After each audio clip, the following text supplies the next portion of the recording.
Assalamualaikum teman-teman semua.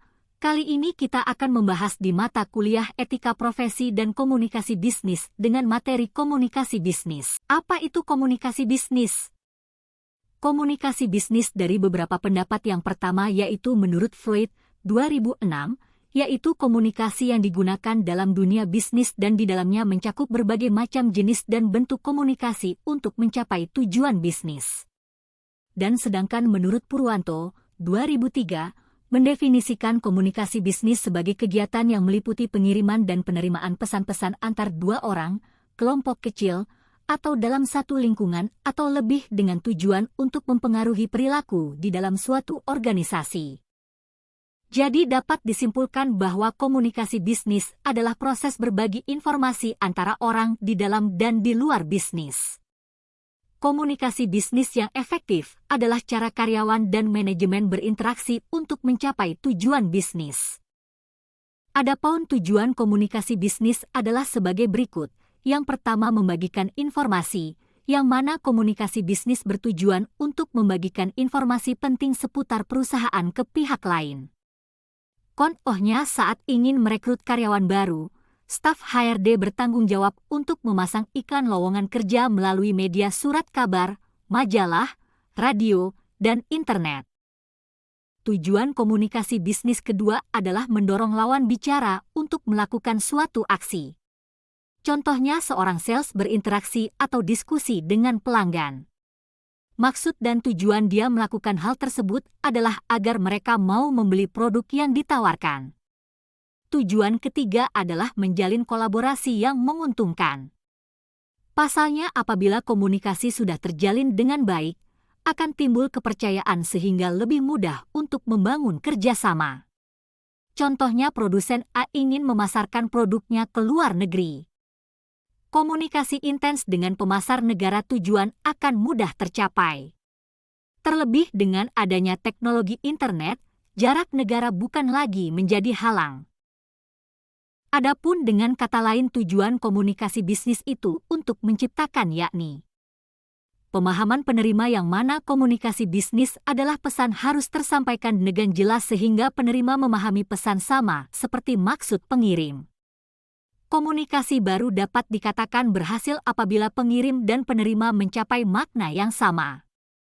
Tanggapan penerima, dengan kata lain komunikasi bisnis adalah tanggapan penerima setelah menerima pesan, bisa berupa positif, netral, atau negatif. Tanggapan bisa berupa kata-kata, tindakan, atau keduanya. Hubungan yang menguntungkan dalam pengertian komunikasi bisnis adalah untuk membangun hubungan yang kuat. Pengirim dan penerima harus berhubungan secara positif, pribadi, dan profesional. Keduanya perlu menciptakan dan memelihara hubungan yang baik. Pasalnya, dengan hubungan yang baik, baik pengirim maupun penerima akan mendapat keuntungan masing-masing. Hal ini akan menguntungkan. Pengertian komunikasi bisnis adalah niat baik organisasi.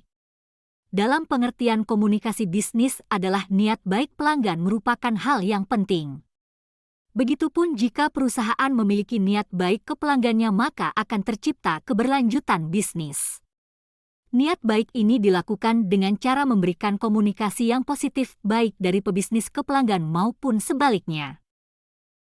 Dan mari kita lanjut ke teknik dalam komunikasi bisnis. Yang pertama yaitu teknik komunikasi verbal. Teknik ini digunakan untuk mendiskusikan sebuah gagasan atau ide, mengekspresikan opini, menjawab pesanan dan pendengar yang baik.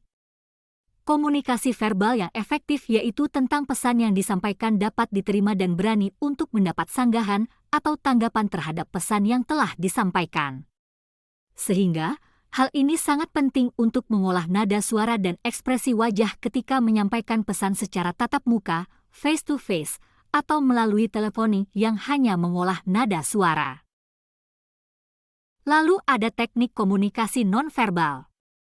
Komunikasi nonverbal yaitu 55% bahasa tubuh, 38% nada bicara, dan 7% adalah kata yang disampaikan. Data ini menunjukkan bahwa bahasa tubuh adalah hal penting ketika berinteraksi dengan rekan bisnis. Berkomunikasi menggunakan bahasa tubuh termasuk gerakan, gestur, dan postur, dan kontak mata merupakan hal penting dalam aspek komunikasi nonverbal. Kontak mata menunjukkan apakah kamu tertarik dengan apa yang dibicarakan dan didengarkan. Tetap menjaga durasi selama kontak mata, karena jika terlalu lama bisa menimbulkan arti agresivitas. Sedangkan jika terlalu sebentar bisa menimbulkan arti kalau pembicaraan yang sedang terjadi kurang menarik. Dan masih banyak lagi komunikasi nonverbal dari gestur tubuh lainnya.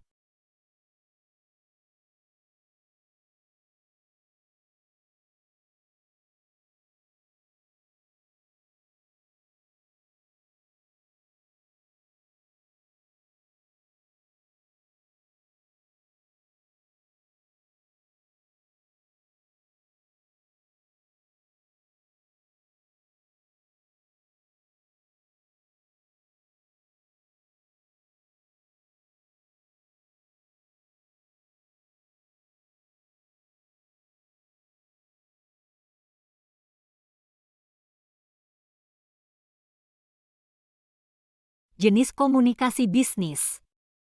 Terdapat 5 jenis komunikasi bisnis yang tentu sangat penting untuk dipelajari.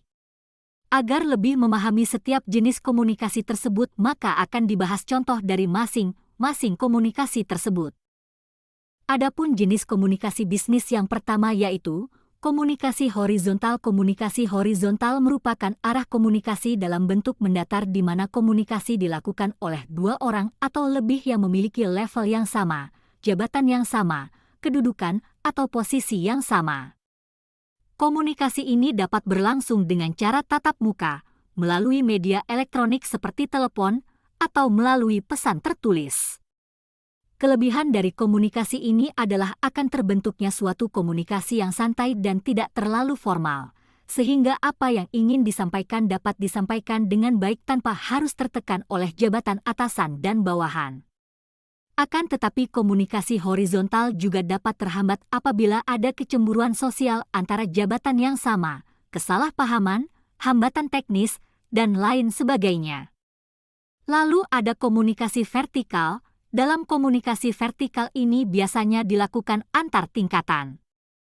Jadi, jika dalam perusahaan terdapat tingkatan jabatan atau posisi, komunikasi vertikal ini harus terjadi timbal balik dari komunikasi yang telah dilakukan. Contohnya komunikasi yang dilakukan antar direksi tanpa melibatkan bawahan.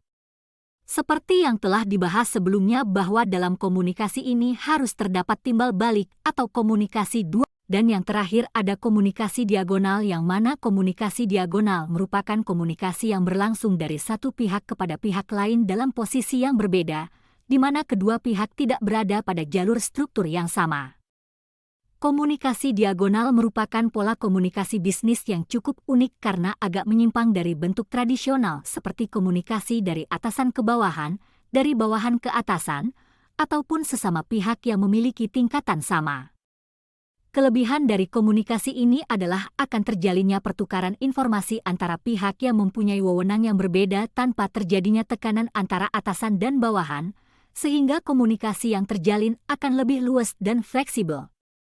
Komunikasi diagonal dilakukan dengan memutus alur komunikasi yang ditentukan oleh organisasi yang biasanya harus melewati prosedur dan tahapan tertentu. Selanjutnya, kendala dalam komunikasi bisnis. 1. Struktur komunikasi yang buruk.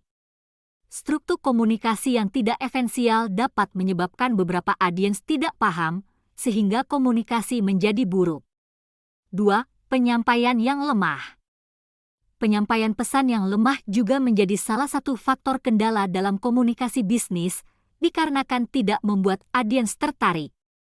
3. Penggunaan media yang salah. Untuk menyampaikan komunikasi dalam bisnis, harus memilih media yang tepat sesuai dengan audiens sehingga tepat sasaran dan mudah dimengerti oleh audiens tersebut. Penggunaan media yang salah. Untuk menyampaikan komunikasi dalam bisnis, harus memilih media yang tepat sesuai dengan audiens sehingga tepat sasaran dan mudah dimengerti oleh audiens tersebut. Pesan yang campur aduk. Menggunakan pesan yang campur aduk merupakan salah satu faktor kendala dalam komunikasi bisnis. Salah memilih audiens. Topik yang dipilih harus relevan dengan audiens, agar tidak salah dalam memilih audiens nantinya. Lingkungan yang mengganggu. Bagaimana teknologi dapat meningkatkan komunikasi bisnis? Pengaruh teknologi dalam komunikasi bisnis yang paling besar adalah untuk mempermudah penjual dan pembeli untuk berinteraksi. Selain itu, teknologi juga berfungsi untuk memberikan pengaruh komunikasi bisnis dalam perusahaan ketika merancang strategi ataupun rencana proses komunikasi pemasaran. Komunikasi bisnis dalam dunia akuntansi dan profesi akuntan.